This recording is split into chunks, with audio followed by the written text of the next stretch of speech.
Senang dapat berjumpa kembali dalam acara Gema Kasih Indonesia bersama saya Pendeta Arif Laros sebagai pemandu percakapan kita. Acara Gema Kasih Indonesia adalah sebuah acara untuk membicarakan pokok-pokok penting iman Kristen atau perkembangan-perkembangan tertentu dalam teologi yang berkaitan dengan ajaran gereja atau isu-isu hangat di tengah-tengah masyarakat yang dipandang dari perspektif iman Kristen. Dan di dalam episode kali ini kita akan berbincang tentang ritus inisiasi dalam kekristenan.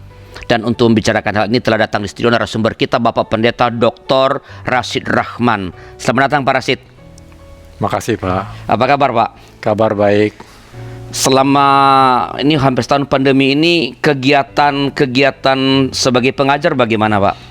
Ya, kami lakukan di online Pak. Online ya, tapi tetap jalan perkuliahan? Masih jalan, tetap jalan rutin Pak. Ya, Pak Pendeta Rashid adalah pendeta GKI yang juga adalah seorang dosen atau pengajar di Sekolah Tinggi Filsafat Teologi Jakarta yang mengampu bidang studi liturgi. Ya. Jadi ketika berbicara mengenai ritus inisiasi dalam kekristenan, kita memiliki narasumber yang sangat kompeten untuk membicarakan hal ini. Pak Rashid, saya mulai dengan apa Pak? Dengan istilah aja dulu Pak yang sangat sederhana. Apa sih yang dimaksud dengan inisiasi itu Pak? Secara sederhana, inisiasi artinya masuk ke dalam Pak. Masuk ke dalam. Jadi ritus inisiasi adalah ritus memasukkan seseorang atau masuknya seseorang ke dalam sebuah baik komunitas atau tingkat tertentu. Sehingga ada yang disebut inisiasi menjadi mahasiswa sebuah perguruan tinggi. Jadi orang melalui dulu disebut pelonco atau orientasi ke kampus dan sebagainya. Itu tergolong inisiasi. Inisiasi. Dalam kehidupan sosial juga begitu Pak, ada inisiasi akil balik. Misalnya orang dinyatakan dewasa. Inisiasi sebagai keluarga, orang masuki pernikahan, berumah tangga. Itu inisiasi namanya. Itu inisiasi. Jadi proses itu bisa panjang, bisa pendek, bisa singkat, gitu ya. Nah di gereja juga mengenal ritus inisiasi. Ritus inisiasi berupa sebuah proses yang cukup panjang. Di gereja cukup panjang. Ya, dalam bentuk baptisan hingga diterimanya seseorang menjadi anggota penuh. Yang ditandai dengan perjamuan kudus. Jadi tahap-tahap itu semua dari baptis sampai nanti perjamuan kudus pertama berarti ya? Iya, betul Pak. Itu disebut sebagai ritus inisiasi. Iya. Ya, berarti sebenarnya ini bukan milik gereja ya Pak ya, sebenarnya istilah ini. Bukan milik gereja, malah milik sosial dulu, milik masyarakat umum. Nanti baru gereja mengambil alih itu. Jadi ada inisiasi orang masuk militer, masuk ke pemerintahan, kekaisaran dan sebagainya. Begitu, jadi Pak. sebuah penanda bahwa seseorang menjadi anggota bagian dari sebuah kelompok atau komunitas atau jenjang tertentu. Betul Pak. Kalau sedemikian umumnya istilah ini ya Pak. Ya, mengapa sejauh saya tahu ya, dalam pemahaman saya yang terbatas, mengapa terminologi inisiasi ini kelihatannya kurang begitu dikenal di kalangan gereja-gereja Protestan? Mungkin istilah itu sudah tergantikan dengan istilah yang lain, misalnya baptis atau atestasi, ya, atau katekisasi. Padahal baptis, atestasi, katekisasi itu hanya merupakan salah satu atau bagian dari sebuah ritual inisiasi yang panjang. Apa nggak ada kaitannya ini dengan, karena yang nggak tahu, saya mengasumsikan istilah inisiasi ini lebih lazim dipakai di gereja Katolik. Apa nggak juga? Salah satunya betul Pak. Jadi betul, memang di Katolik sangat lazim orang menyebut inisiasi. Nah, apakah karena ini lebih lazim dipakai di gereja Katolik, lalu gereja Protestan untuk membedakan dirinya lalu menghindari pemakaian istilah inisiasi ini? Bisa jadi Pak, bisa jadi, iya. Jadi banyak istilah yang di Katolik sangat lazim, di Protestan justru dihindari. Salah satunya inisiasi, supaya jangan sama dengan Katolik. Masih ada beberapa orang yang menjaga itu ya, menjaga jarak. Jadi harus jelas seperti batas di antara kita ini, walaupun tak terlihat dengan khalayak. Ini ada akrilik di sini, harus jelas batas pembeda antara Katolik dengan Protestan begitu. Iya, betul, Pak. Iya, betul. Padahal kita sekarang ini memasang ini juga ya karena terpaksa saja sebenarnya, Pak. Iya. Ya karena pandemi ya. Tapi ini sengaja dipertahankan pembatasnya begitu ya. Iya. Nah, tadi kan Pak Rasid adalah itu mengatakan inisiasi kalau di dalam kehidupan bergereja adalah tahapan-tahapan dari atau untuk seseorang memasuki menjadi anggota gereja begitu ya, Iya, Pak. betul. Nah, apa saja tadi Pak bisa ditegaskan apa saja sih ritus inisiasi itu? Jadi seseorang baik belum Kristen atau terlahir dari keluarga Kristen belum secara otomatis menjadi anggota gereja secara penuh. Oke. Menjadi anggota gereja secara penuh, tanda pertama adalah ikut di dalam perjamuan kudus.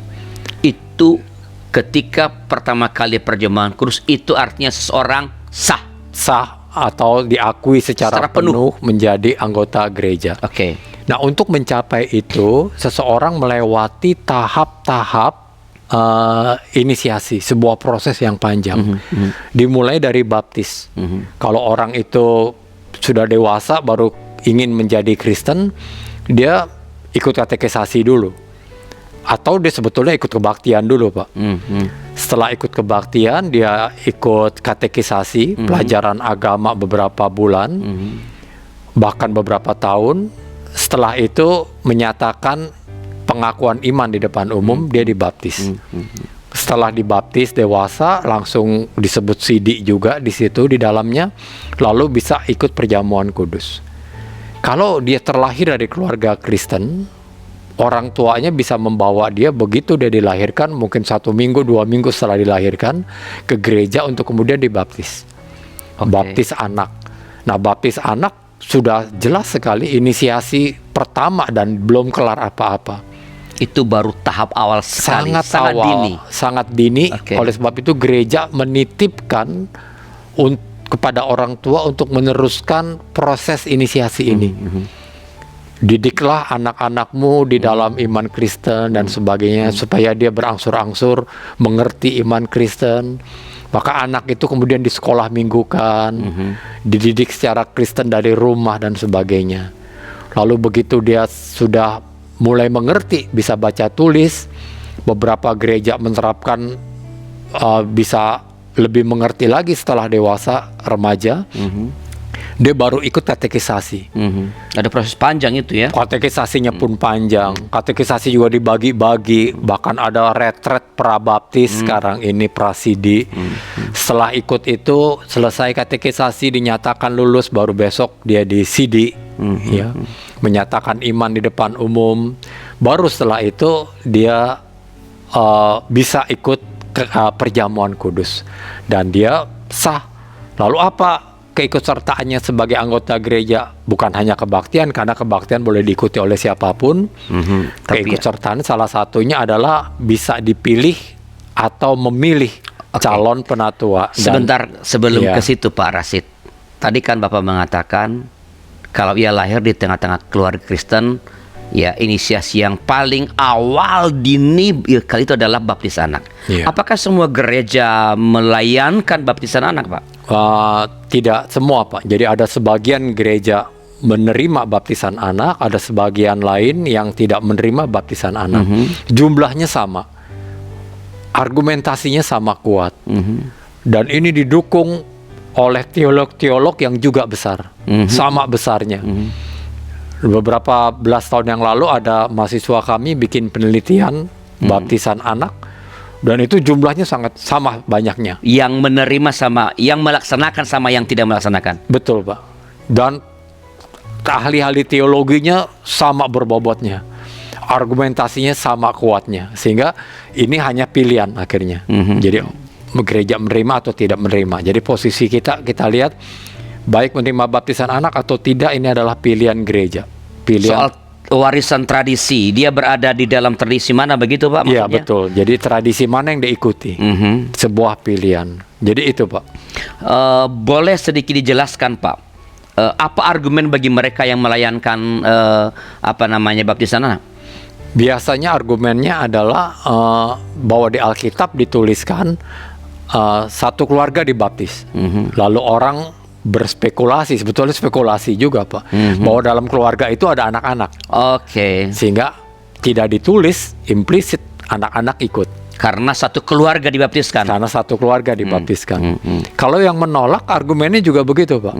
Karena tidak ditulis anak-anak, hanya ditulis keluarga, lalu ini spekulatif. Sehingga kita juga nggak bisa mengatakan bahwa ini anak-anak ikut dibaptis. Jadi sama Pak. Jadi pilih yang mana. Betul, sama-sama spekulatif.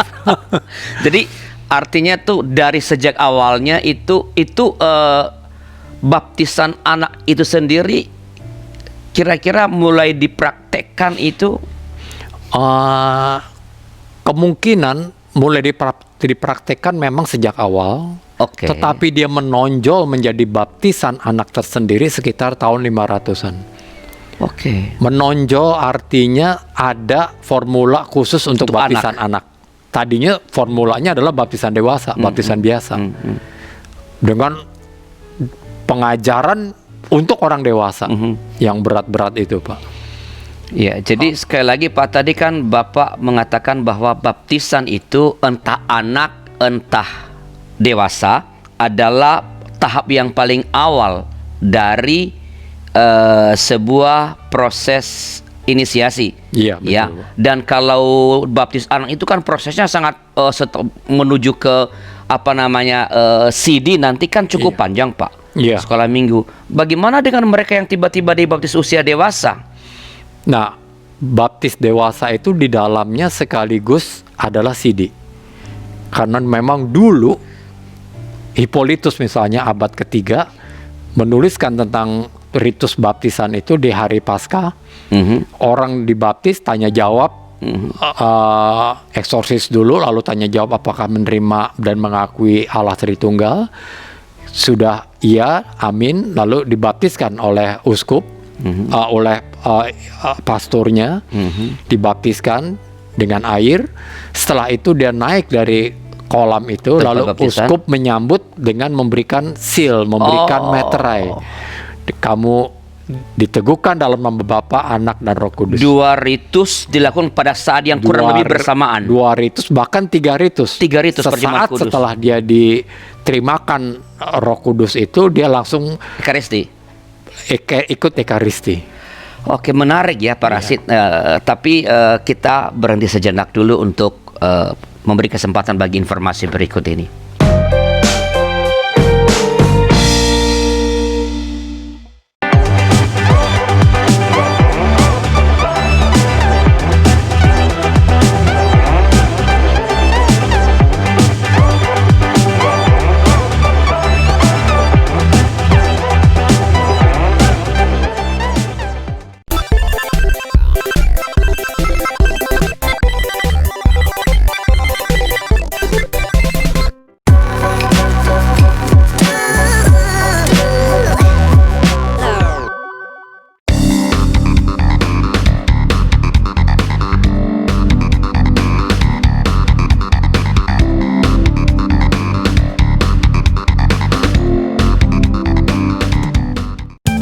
Sahabat, mari dukung pelayanan dan pekabaran Injil melalui YKB dengan membagikan link acara ini kepada sebanyak mungkin orang.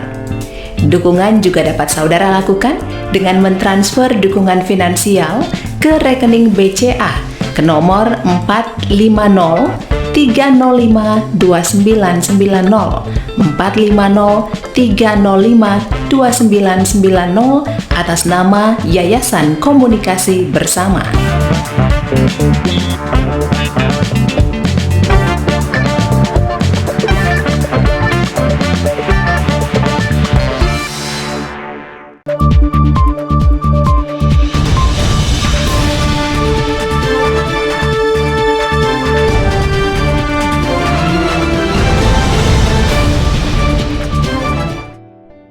Terima kasih masih bersama kami dalam acara Gema Kasih Indonesia.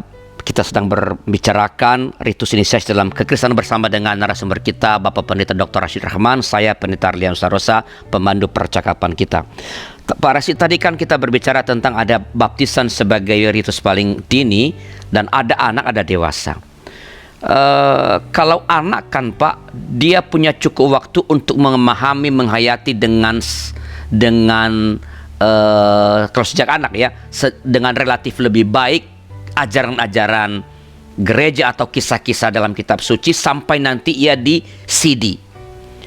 Nah, kalau orang tiba-tiba nggak pernah ikut sekolah minggu dan sebagainya, tiba-tiba dibaptis dewasa, apa tidak terjadi perbedaan dalam tanda kutip kualitas yang sangat timpang, Pak?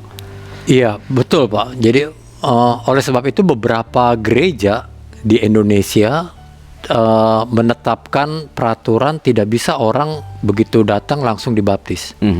Bahkan tidak bisa orang begitu mengaku percaya langsung katekisasi.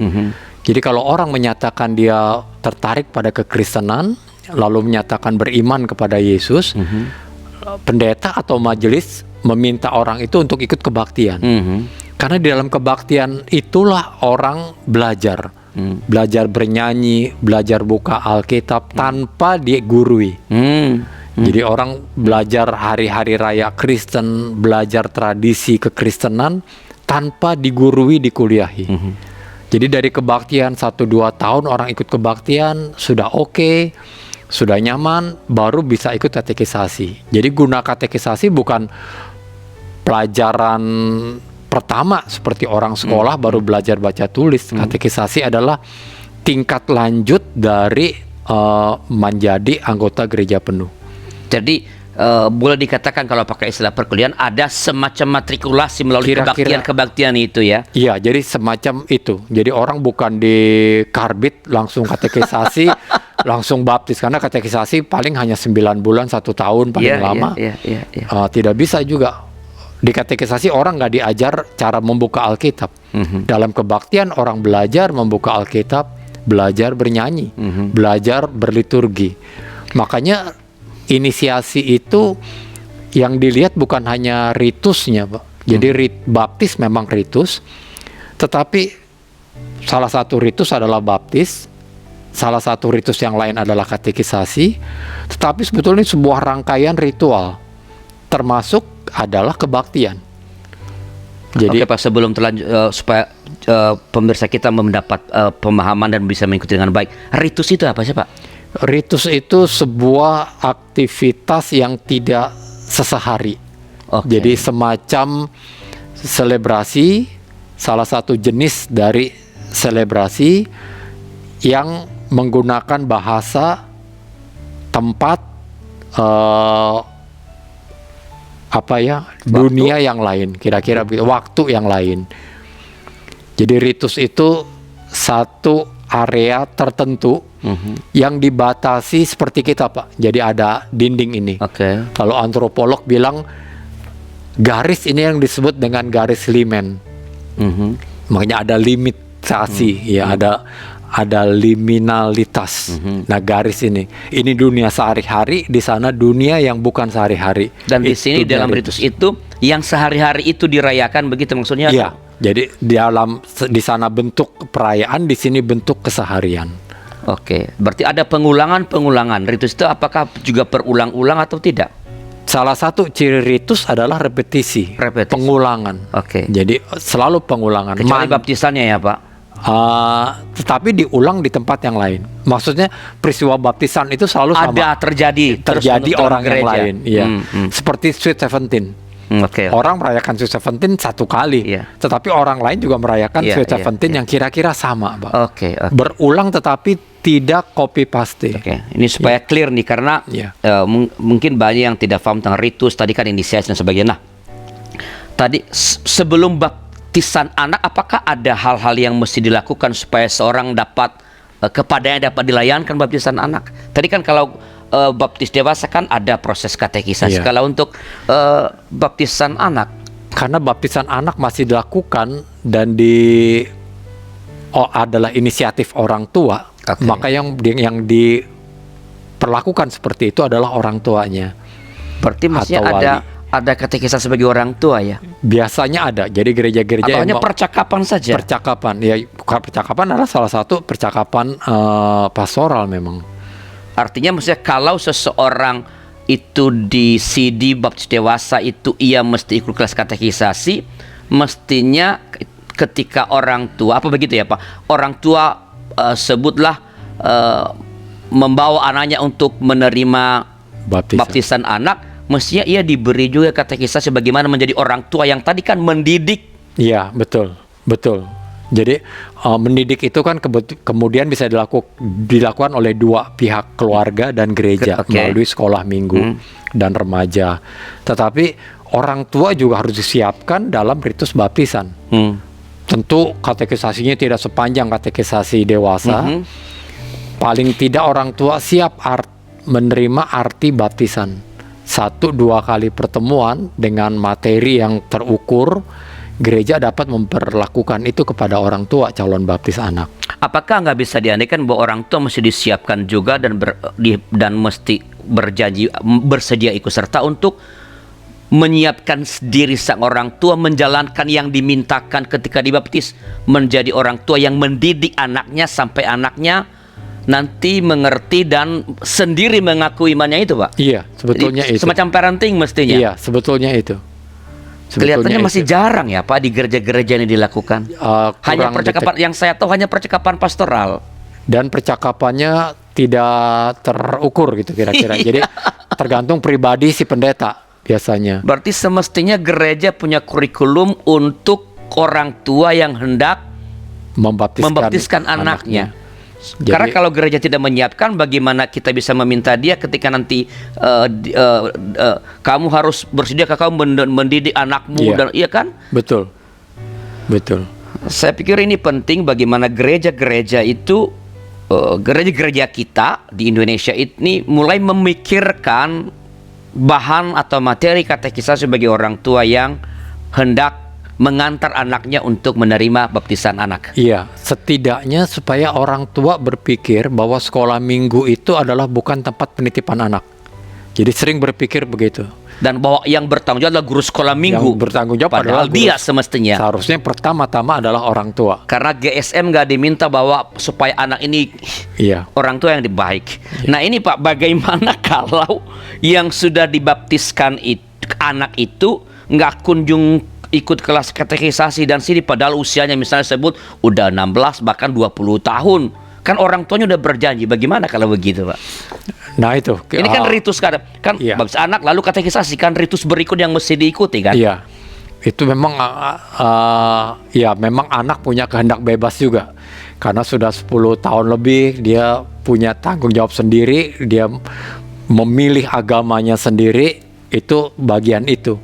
Tapi yang penting adalah orang tua sudah ikut mendidik anak. Jangan sampai begitu baptis, orang tua berpikir anak saya sudah punya tiket ke sorga, lalu orang tua melepas tanggung jawab sama sekali tidak mengurus secara iman atas anak itu. Kenapa Pak Rasid tadi menyebut angka 10 tahun, Pak? Sekitar akil balik, Pak. Akil balik. 10-12 tahun, ya. Apa kalau begitu sebenarnya orang ikut kelas katekisasi itu ya pada usia 10-12 tahun itu, Pak? Bahwa artinya kalau sampai usia itu anak belum, setelah itu anak tidak lagi ikut serta katekisasi, orang tuanya dalam tanda kutip boleh dikatakan ya dia sudah tidak bisa lagi mendorong atau bukan memaksa ya, apalagi memaksa anak untuk katekisasi karena anak sudah punya pilihan sendiri. Tapi mestinya ia dari 0 sampai 10 tahun itu ia bertanggung jawab agar pada usia 10 tahun anaknya bisa masuk, Pak. Iya, buku apa itu Calvinisme itu menulis hal itu. Jadi anak sekitar 8 sampai 10 tahun sudah bisa ikut katekisasi, sehingga setelah itu umur 10 tahun atau 8 tahun dia bisa disidik. Ya, jadi pilihan apakah ia menerima CD atau tidak kan di anak itu mestinya. Di anak itu. Tapi bahwa dia ikut katekisasi ritus setelah baptisan itu mesti tanggung jawab orang tua untuk dalam tanda kutip lah, pokoknya anak mesti ikut kelas katekisasi begitu. Apakah begitu Pak pengertiannya? Bagusnya setelah katekisasi langsung sidik, Pak. Oke. Jadi cepat langsung bisa ikut ikut perjamuan juga. Tapi itu kan tergantung anaknya kan, Pak, bukan orang tua lagi kan memutuskan saya mau CD Iya, apa tidak. Betul. Oke. Kalau ya Pak, kalau tadi inisiasi itu adalah proses tahap bertahap, seseorang masuk menjadi anggota gereja. Mengapa perjamuan kudus itu dikategorikan sebagai ritus inisiasi? Bukankah sebenarnya ketika orang sudah di-CD atau baptis dewasa, ia sudah penuh menjadi anggota gereja, Pak? Iya, tanda seseorang penuh menjadi anggota gereja itu adalah ya salah satunya adalah ikut perjamuan. Ekaristi pertama itu? Iya. Oke. Ikut seperti orang, kalau saya diakui sebagai warga negara sebuah negara, yang pertama menonjol dari saya apa misalnya perubahan KTP, perubahan kartu identitas, atau ikut upacara misalnya begitu, atau menyatakan sumpah setia kepada negara. Nah, ini perjamuan kudus kira-kira seperti itu. Nah, kalau CD apa tempatnya? CD itu pernyataan di depan publik bahwa saya bersedia menjadi anggota gereja, bahwa saya menerima semua peraturan gereja dan saya menyatakan mengikuti ajaran gereja ini, begitu. Jadi kalau seseorang sudah menerima baptisan dewasa atau CD, tetapi ia belum menerima perjamuan kudus yang pertama, Ya. apakah itu berarti ia belum menjadi anggota penuh dari sebuah gereja? Sulit membuktikannya, Pak. Jadi artinya belum selesai ini, belum selesai. Saya baru menerima kewarganegaraan sebuah negara dengan surat tertulis, tetapi saya belum terlibat di dalam kehidupan bernegara itu. Oke. Apa buktinya saya setia kepada negara ini? Oke. Misalnya, Oke. apa buktinya saya adalah anggota penuh gereja ini? Jadi pengesahannya di baptis dewasa atau di CD, tapi pembuktiannya ada di Iya, perjamuan pertama. Di perjamuan pertama. Artinya sebenarnya meskipun ia belum ikut perjamuan, koreksi kalau keliru Pak, belum ikut perjamuan yang pertama atau ekaristi yang pertama, tetapi ia boleh menerima hak-hak yang lain sebagai anggota dewasa, misalnya menjadi penatua, mengajukan permohonan pernikahan setelah baptis dewasa walaupun belum perjamuan kudus. Makanya yang pertama adalah perjamuan, Pak. Baru kepenatuaan, pemberkatan nikah. Jadi kalau dia belum ikut perjamuan kudus yang pertama, semestinya ia dalam dirinya menahan diri untuk mengajukan permohonan hak-hak yang lain begitu, atau memakai hak-hak yang lain itu. Kontrol dirinya kira-kira begitu, Pak.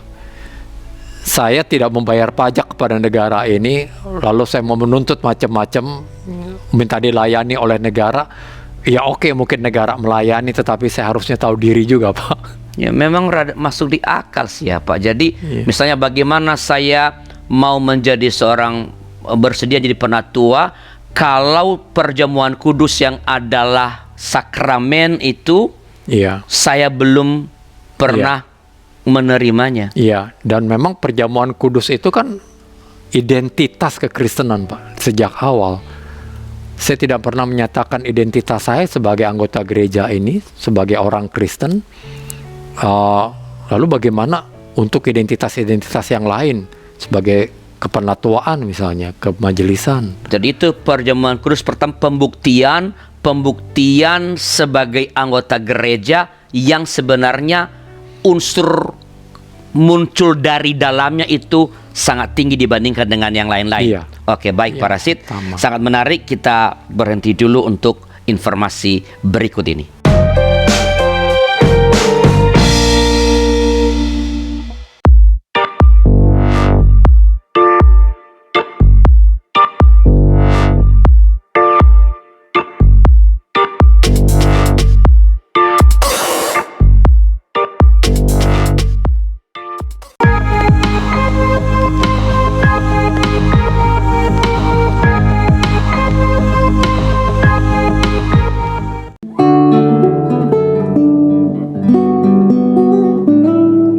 Sahabat YKB, Mari kita memuji Tuhan.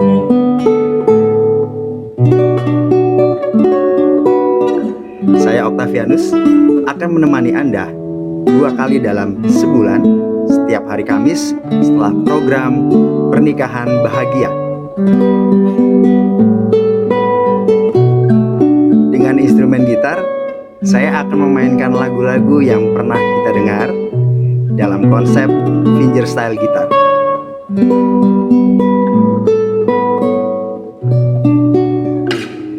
Jangan lewatkan program Sela setiap Kamis 2 kali dalam sebulan setelah program Pernikahan Bahagia.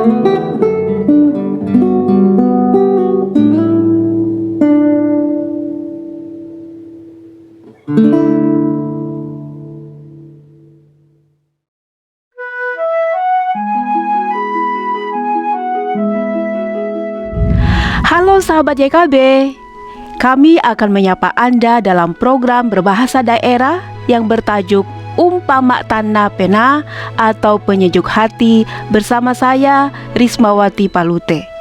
Ini adalah program renungan singkat tentang kehidupan kita sehari-hari yang didasari oleh firman Tuhan yang disampaikan dalam bahasa Toraja. Program ini akan tayang setiap hari Jumat jam 1 siang di channel YouTube YKB GKI TV. Sahabat, mari kita tetap semangat melangkah bersama Tuhan.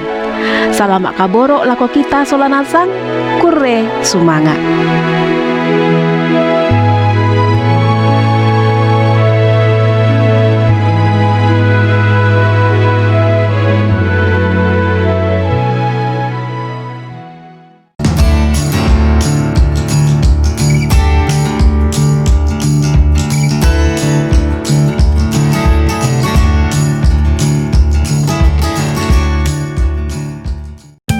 Sahabat, mari dukung pelayanan dan pekabaran Injil melalui YKB dengan membagikan link acara ini kepada sebanyak mungkin orang.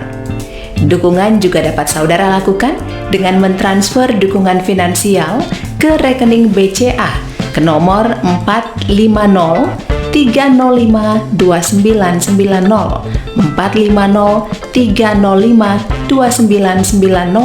atas nama Yayasan Komunikasi Bersama.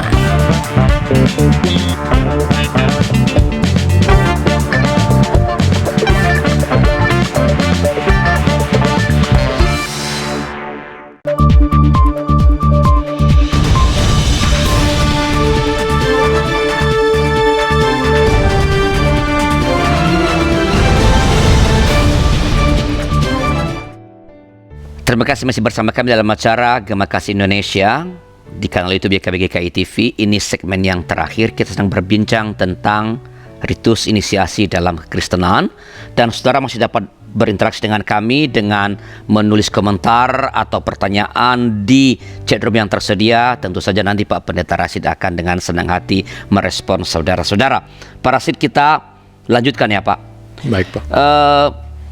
Dari baptis ke perjamuan kudus, di tengah-tengah ada katekisasi, ada CD. Kalau dari baptis anak, mengapa hanya baptisan dan perjamuan kudus yang sakramen, Pak? Jadi ini ajaran Protestan, Pak. Oke.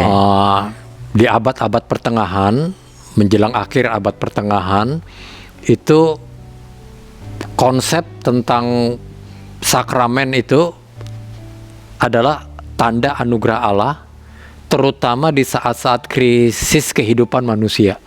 Oke. Lahir, akil balik dengan sidi, akil balik, lahir dengan baptis anak, lalu pemeliharaan Allah untuk makan dan minum, pertama-tama adalah perjamuan, jatuh ke dalam dosa, makanya ada sakramen pengakuan dosa, lalu imamat, karena pengangkatan imam atau gembala jemaat itu bagian krisis, ada kematian juga, sakramen perminyakan akhir, ya, ada 7 kira-kira begitu Pak, dalam dan perkawinan, ya, karena perkawinan juga krisis untuk memilih pasangan hidup.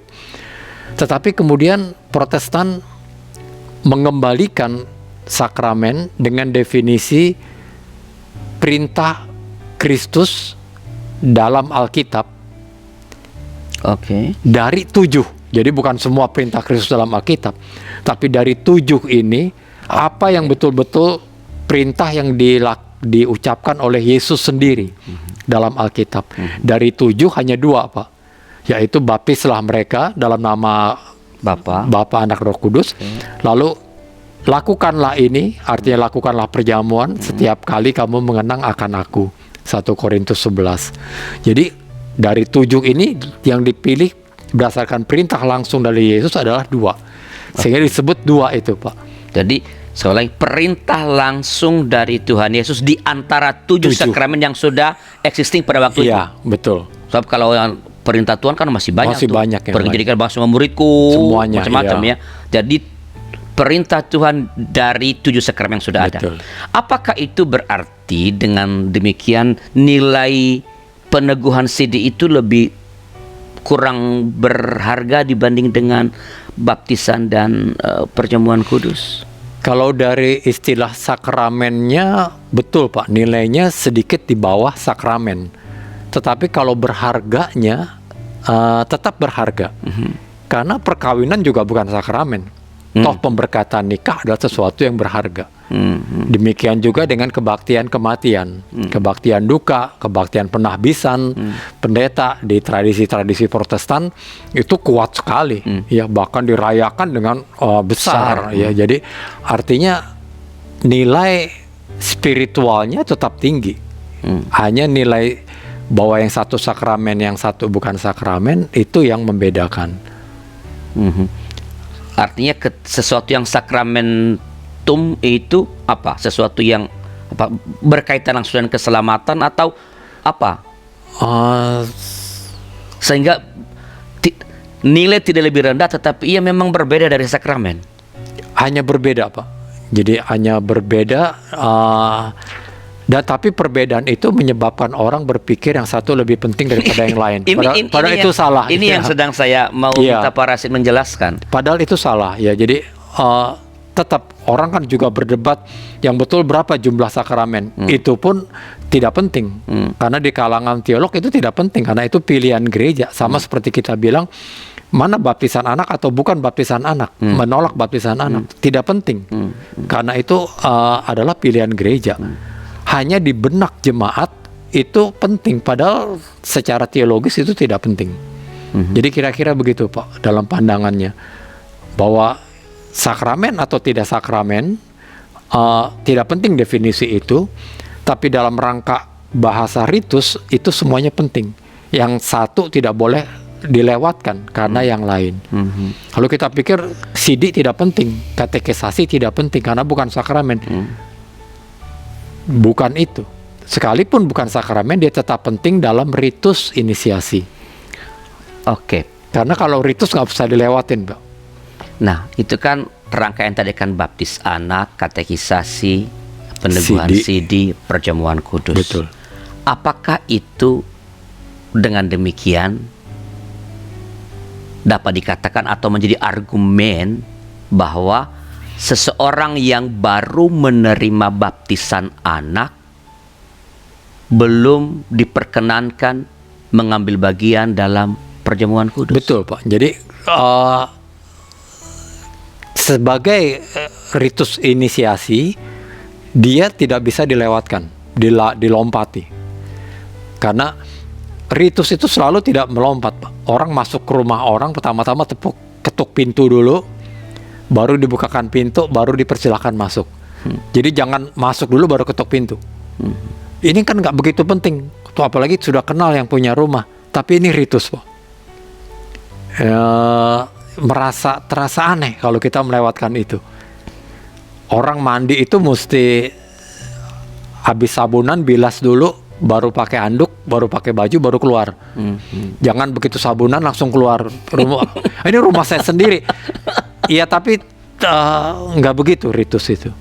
Sama seperti itu, Pak. Jadi baptisan anak oke, tapi lewati dulu katekisasi, CD, baru perjamuan.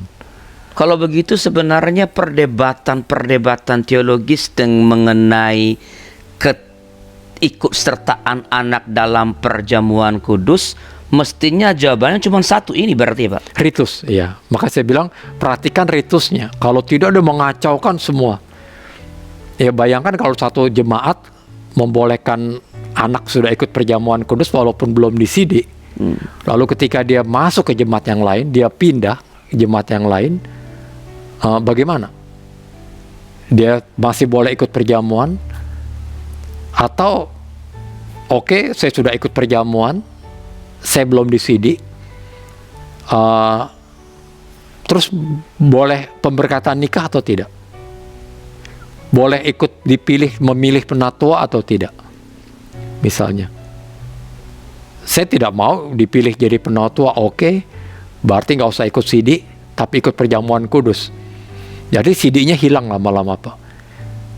Tidak penting. Lalu mau kawin besok, kawinnya tinggal bulan depan, katekisasi belum, apalagi sidik. Jadi bagaimana? Tapi udah ikut perjamuan kudus, jadi kacau kan gitu Pak. Karena tadi perjamuan kudus adalah ujung, bagian akhir, proklamasi Proses inisiasi. dari proses inisiasi Iya. itu. Betul.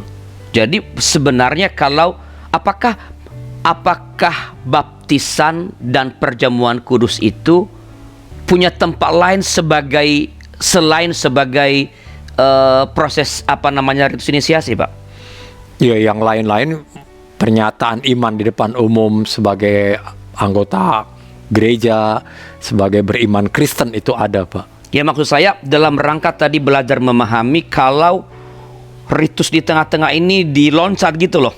Iya. Karena memakai cara berpikir yang lain. Iya. Bersiarahan ya, kalau saya pakai bahasa juga siarah, karena ritus itu sebuah siarah atau siarah itu sebuah ritus. Jadi sebagai persiarahan, proses demi proses harus dilewati satu demi satu. Nggak bisa langsung loncat gitu. Jadi jangan masuk perguruan tinggi SMA belum lulus gitu. Kira-kira begitu Pak. Oke. Jadi itu harus betul-betul clear. Kalau ia lahir dari keluarga Kristen, baptis anak, katekisasi, peneguhan sidi, lalu perjamuan. Iya. Kalau ia bukan dari keluarga Kristen, ikut kebaktian-kebaktian, lalu katekisasi, peneguhan baptis dewasa, baru perjamuan. jadi baptis dewasa itulah yang merupakan ukuran sidi seseorang untuk boleh apa tidak mengikuti perjamuan kudus. Iya. Oke, ini menjadi clear ya. Jadi ya, yang agak praktis nih Pak, di beberapa gereja-gereja saat baptis anak itu Pak, ada pemberian nama baru, atau ada juga di gereja-gereja tertentu yang mendapatkan atau akan memiliki yang disebut, yang saya sering dengar itu disebut mama atau mama papa serani ya. Iya. Ya. Itu apa sih Pak? Dan mengapa itu ada apa maknanya sih? Ya, kalau mama serani, papa serani itu dari kata Nasrani, ya, atau rohani juga bisa. Serani, rohani jadi serani, oke. Iya, karena lalu anak kecil tidak bisa sebut serani atau Nasrani, lalu ada mama ani, papa ani, begitu ya. Dan itu sebetulnya orang tua angkat yang dari tradisi barat. Jadi orang di gereja barat ada yang disebut dengan sponsor baptis. Oke. Selain orang tua kandung. Jadi yang menyerahkan itu orang tua kandung, tapi saksinya siapa? Oh, saya yang memberikan sponsor. Ya, jadi ada orang tua angkat untuk baptisan itu. Dan ini berlangsung seumur hidup rupanya. Sampai ikatan batin itu kuat seperti orang tua kandung sendiri. Sponsor ya, beberapa tempat malah Papa Ani tidak satu. Bisa belasan, bisa ada beberapa seperti di Sulawesi Utara, gereja-gereja di sana biasa Papa Ani, Mama Ani bisa belasan, puluhan bahkan. Saya juga terkejut. Iya, semua orang mau jadi Papa Ani, Mama Ani dari seseorang. Waduh, iya luar biasa. Jadi ada seperti itu. Tapi itu baik. Jadi mereka ikut bertanggung jawab pada pertumbuhan spiritualitas sana ini ya ke depan. Ikut bertanggung jawab. Jadi sebetulnya bisa juga mewakili jemaat itu. Jadi tidak seluruh jemaat, tapi beberapa orang memang bertanggung jawab juga, bukan hanya orang tua kandung, terhadap pendidikan rohani anak sampai tersebut. ia nanti mengaku. Iya. Oke. Lalu soal nama baru, nama baptis itu karena ini ritus inisiasi, Pak. Jadi inisiasi itu adalah menjadi sesuatu yang baru setelah saya masuk ke suatu tempat. Kalau saya masuk ke suatu perkumpulan teater misalnya, saya menjadi orang teater. Nama saya adalah identitas orang teater. Oke. Kira-kira begitu. Jadi setelah melewati inisiasi gereja, saya juga diberikan nama baru, nama gerejawi. Kira-kira begitu. Itu melewati air, karena di Alkitab juga Yakub menjadi Israel setelah menjadi Yabok, setelah melewati Yabok. Begitu ya. Kenapa sungai. gereja Protestan tidak memakai pergantian nama itu? Mungkin juga karena itu, Pak. Jadi menolak kekatolikan. Ya. Walaupun beberapa Protestan yang lain di luar negeri ada nama itu, hanya tidak resmi. Oke. Di Indonesia ada yang memakai nama baptis tetapi juga tidak resmi. Jadi ini bukan cuma nama baptis, Pak. Karena inisiasi misalnya kalau di gereja hierarkis seperti Roma Katolik ya, itu ada inisiasi imamat. Jadi seseorang menjadi imam juga ada nama imamat. Oh ya, seperti paus kan ya? Iya. Ada Menjadi uskup ada nama uskup. nama baru ya. Menjadi paus ada nama paus. Jadi inisiasi dia masuk ke sebuah jabatan tertentu. Yang baru. Oke. Baik, para ini sangat menarik ini percakapan kita mengenai apa namanya ritus inisiasi di dalam kekristenan. Ada beberapa hal yang sangat clear tadi soal itu mesti berurut, jangan dilangkahi, jangan dilompati dari baptis anak ke perjamuan kudus. Tapi sekali lagi kita dibatasi oleh waktu. Sebelum acara ini berakhir, kita akhiri, apakah ada semacam sebutlah pesan pastoral atau kesimpulan dari percakapan kita ini kepada para pemirsa KBG KI TV? Silakan Pak Rasid. Jadi ibu bapak sekalian yang ada di manapun di rumah, jadi ritus inisiasi adalah sebuah ritus bertahap yang baik kita jalani sebagai sebuah persiarahan menguji ketaatan, keteraturan kita di dalam mengikuti proses setahap demi setahap. Kita jangan melompati, melalui, jangan mengabaikan ritus demi ritus sehingga penuh pada akhirnya kita ikuti dengan baik. Baik, Pak Rasid, terima kasih. Dan sahabat YKBG KI TV, inilah percakapan kita pada hari ini dalam Acara Gema Kasih Indonesia bersama dengan Pak Pendeta Rasid Rahman. Semoga ini memberikan pencerahan kepada kita. Dan sekali lagi Pak Rasid, terima kasih atas kesediaannya, atas pencerahan yang diberikan. Dan bila ada masukan-masukan yang ingin diberikan kepada kami atau usulan-usulan pokok percakapan yang Anda ingin kita bahas di sini, silakan kirimkan kepada kami melalui nomor 0812 8188 9191. Saya ulangi, 0812 8188 9191. Sekali lagi terima kasih dan sampai jumpa pada episode yang akan datang. Tuhan memberkati.